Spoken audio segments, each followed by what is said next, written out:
Hello everyone. So this is session number 15, that is advances in food analysis, that is the FTIR method of separation and analysis of biomolecule compounds and macromolecules.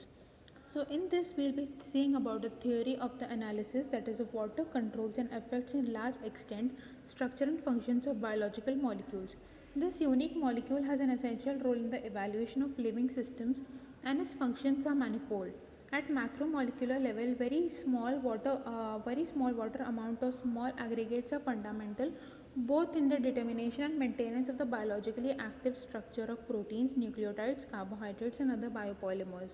The solvent organization around the solute macromolecule structures allow folding to the native and functional conformation and the development of many biological functions such as example substrate recognition and binding to an enzyme, protein subunits assembling and to originate and stabilize higher order structures such as membranes. A lot of biochemical reaction fundamentals in metabolism and synthesis are involving water as universal reagents such as hydrolysis, condensation, reduction, and oxidation. Despite the great interest in the problem, the relationship between the biopolymer conformation and the structure of the water network cannot still be described with confidence. In the case of proteins, it is well known that polypeptide molecules are surrounded in the cell by a hydration shell, which can be described as formed by differently interacting water molecules organized in layers surrounding macromolecules. The simplified description of the hydration shell formed by a unique layer of water molecule around the macromolecule is not realistic. Most protein, for example, offer a surface where binding sites cleft or crevices provide favorable environment for solvent molecules. Such water molecules are organized in clusters or patches decorating the macromolecule surface and are called bound water due to the restricted mobility with respect to the water molecules in bulk.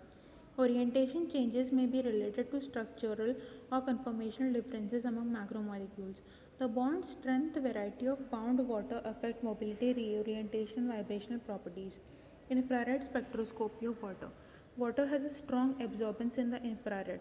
The characteristic normal modes of the H2O molecules are due to the vibrating OH bond whose frequency are critically dependent on the aggregate states of the water, that is gas phase, liquid phase, and solid phase.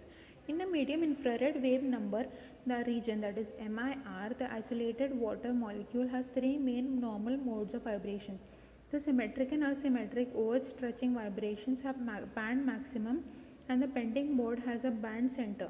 Upon formation of hydrogen bonds to the liquid phase and because of the broadening in the spectral features, collapsing in a diffused absorption band that appear for 200 to 400 centimeter shifted towards the high wave number region with respect to the gas phase values. In addition, the OH band width and half maximum will broaden as a consequence of the hydrogen band pattern formation. In general, the more heterogeneous are the molecular environment or hydrogen banded molecules, the broader the band.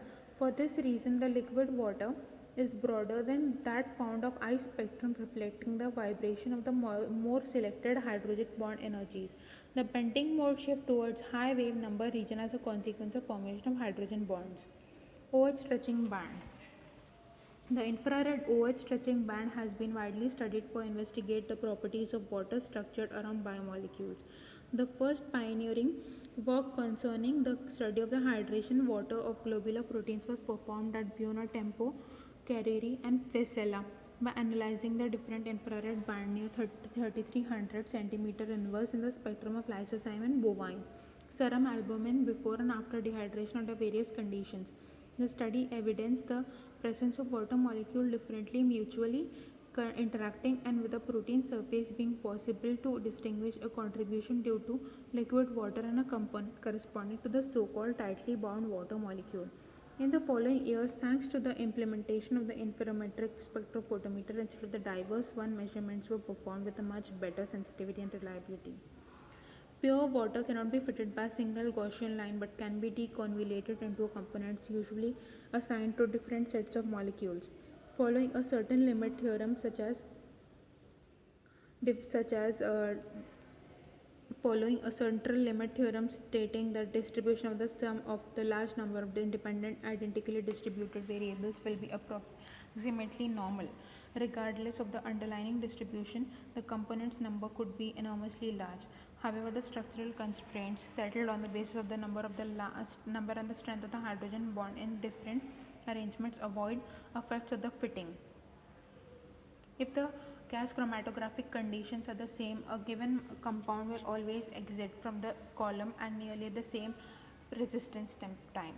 By knowing the RT for a given compound, we can make some assumptions about identifying the compound. However, compounds that have similar properties often have the same retention time. Therefore, more information is usually required before an analytical chemist can make an identification of the compound in the sample containing unknown compounds. As an individual compound elute from the gas chromatography, they enter the electron ionization detector. They are bombarded with a stream of electrons, causing them to break into fragments. The gas molecule exiting the gas chromatography are bombarded with a high energy electron beam. The electron strikes the molecule may impact through energy to remove another electron from it. The electron impact ionization usually produces single charged ions containing one unpaired electron. The charged molecule which remains intact is called as molecular ion. Instability in a molecular ion due to the energy imparted by electron impact, we can cause the ion to break into smaller pieces. The fragments are charged ions with a certain mass. The mass of a fragment divided by the charge is called the mass to charge ratio. That's all for this session. Thank you.